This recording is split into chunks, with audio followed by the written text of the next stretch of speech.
does. It's not as loud as it usually is. What you saying? Okay. Welcome to Pete and Hannah's review show, What's Next? The show where we help you figure out what to watch next.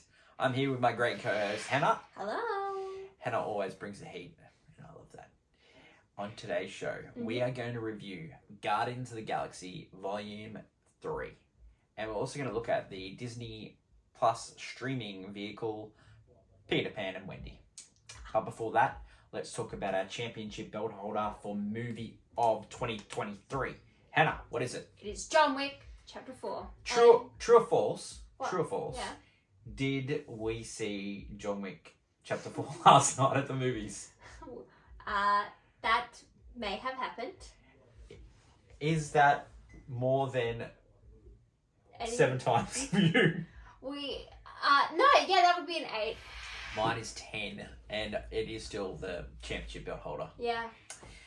Let's get on to the reviews, and we'll start today with Guardians of the Galaxy Volume 3. Mm-hmm. Our rating for that movie is golf clap. The elevator pitch. We pick up with the Guardians. They're in nowhere. Yeah. Pete Pettigrew is pining for Gamora. Yeah. Nowhere becomes under attack, Mm-hmm. and we follow the origin story of Rocket Raccoon. Yeah. Reasons to see this movie, Hen. It's incredibly funny. I think they've all they know their characters really well. All the actors, they've been doing it for a long time. Gunn's used to writing them. They're just Gunn still it's his 5th time writing these characters. It's incredibly funny. I think some of the best jokes do come from this movie. Yeah. And it's actually, after watching, say, Ant-Man, which was a mess, Ant-Man Quantumania. Starting to warm up on it.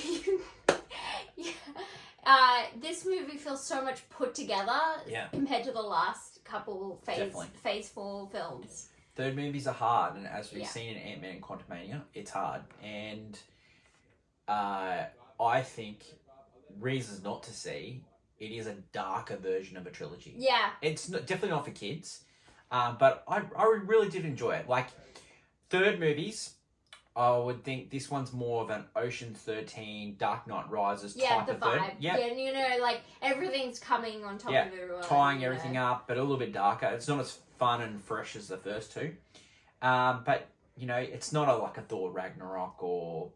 it doesn't reinvent... Yeah. It's not supposed to. They're trying to... Yeah, they're trying to... I think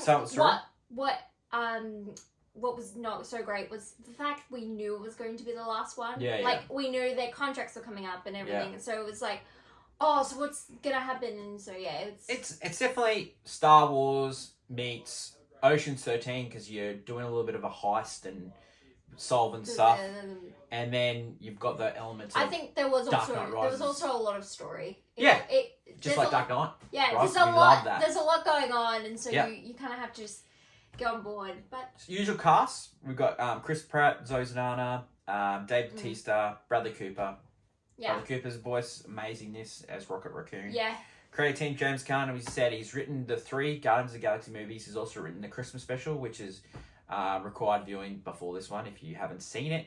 And he also wrote all the scenes in the Infinity War and Endgame. Any time the Guardians were in it, he wrote it. So for continuity, they're his children. Definitely. And that's why, when he got cancelled, the cast fought for him, and they wouldn't come back until he did. So, Hannah, is this worth going to see at the movies? I think 100%. Yeah, definitely. It the sound and quality in this one is amazing. Okay, tough question, Hen. Yeah. Is Marvel back on track, or is it this movie was great because of James Gunn? Is Marvel back on track, or do we follow James Gunn over to our home, DC? DC? I think it's James Gunn. His writing was his character. The Guardians movies have always felt different from the universe. For sure. They are their own little nugget. And this is just him closing the chapter on these characters and saying, them having... I think Ken is right. I think everyone should go see Guardians of the Galaxy 3. I think Marvel's bigger problem is just the fact they don't have anyone... before we had the main 3. Do you think it might be a kind of problem they don't have a villain now? they don't have a villain to kind of antagonize against. The villain is in their own. Do you think that like they're more worried about filling the Fantastic Four and the X-Men, rebooting those, than they're worried about these movies, and these movies are just synced up to themselves. They're worried about having content. Yeah.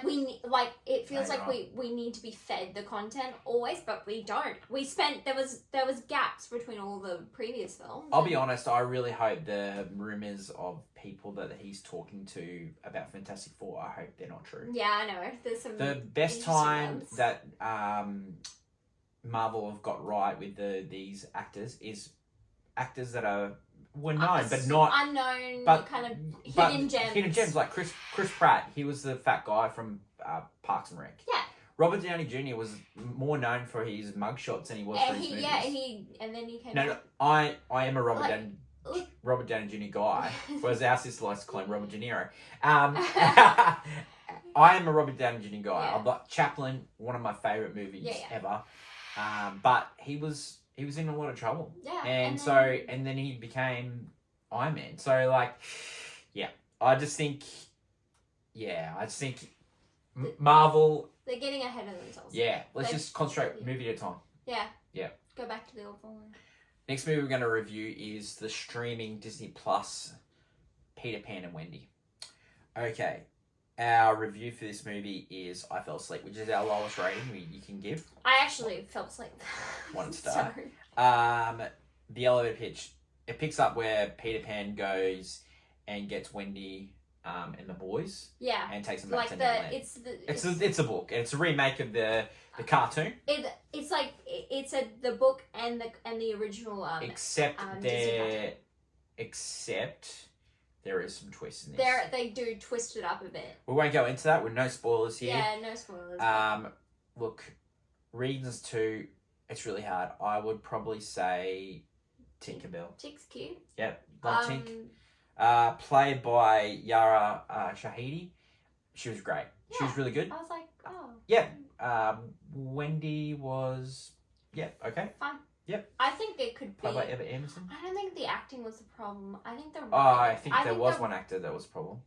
I thought Jude Law as Captain Hook was. Yes! I was so surprised by that. Yeah. I was like, we loved Jude Law, yeah. One, Jude Law, great. But also, just like Captain Hook, you just really have to ham up the pirate. Like, that's all you have to do. You just go... Yeah. You literally have to really Dustin Hoffman that. It's ridiculous. No, I agree totally. Okay, so... Reasons not to. There's no fun. Acting, story. No. It was dark. Normally, Peter Pan is bright, colourful. Yes. It was so dark. It was so dreary. There was no fun in this movie. Okay, so the creative team behind this movie is David Lowery. So it reminded me a lot of his last movie, which was Green Knight, which was a Shakespearean take. And it was very, very dark. Oh, yeah. It was so dark. It was really dark. He also did Pete's Dragon, which wasn't too bad. And he did Robert Redford's last movie called Old Man and the Gun, which is about a bank robber. Yeah. You know, this guy's a really good, accomplished film writer and director. And I thought he got Peter Pan and Wendy wrong. It was so dark and it was so, like... I know you have to tidy up the story a little bit. You know, there's some elements that you have to bring into the... I did like what they changed with Tiger Lily and everything, but it was Peter Pan was written horribly. You just hate the kid. Yeah, and he was played by Alexander Mahoney, and I felt sorry for him. Yeah, because his acting's. Yeah. If he was given a better just. Peter Pan's like he's a bit of a jerk, but like he's arrogant. Yeah, he's arrogant, but you love him, like you want to be Peter Pan. But in this one, you're like Peter Pan's. Look, we've got blinders on here. We are Hook people. And there's a secret hive out there. Well, they're not so secret because they're pretty loud. Like, people hated Hook when it came out, but the people that got it on DVD, now Blu-ray, now you can get it on 4K. Yeah. Those people speak loud that Hook is an underrated classic. It is, 100%. Steven Spielberg originally wanted that to be a musical. That would have been in his 3 first video. That would have been amazing. It would have been a masterpiece. You know, give us that cut, Steve. You know, like, Robin Williams, rest in peace, he was amazing as Peter Pan or Peter Penning. and Dustin Hoffman. Oh, I know we're trying to turn this into a quasi Let's talk about review. let's waste on it. Oh like, my god! All-time classic. O. All-time classic. Yeah. Oh. Looky. I got looky. We're just doing too many quotes here, but the Peter Pan and Wendy. Skip Peter Pan and Wendy and just go straight to Hook if you haven't seen it. Yeah. 100%. If you're looking for your Peter Pan fix, go straight to Hook. I think. Championship belt holder, Hannah. Do you think that's strange? No. Guardians was fine, but no. No, I think we're happy with John Wick Chapter 4. So for all our reviews, and we've got heaps up. You can like, follow, subscribe to our channels. We've got Instagram, we've got YouTube, we've got TikTok, and we've got Facebook. They're all up there. Enjoy those reviews. And you can also catch up on old episodes of What's Next and our movie show on our YouTube feed, Pete and Hannah's Watch List. Yes. I'm Pete.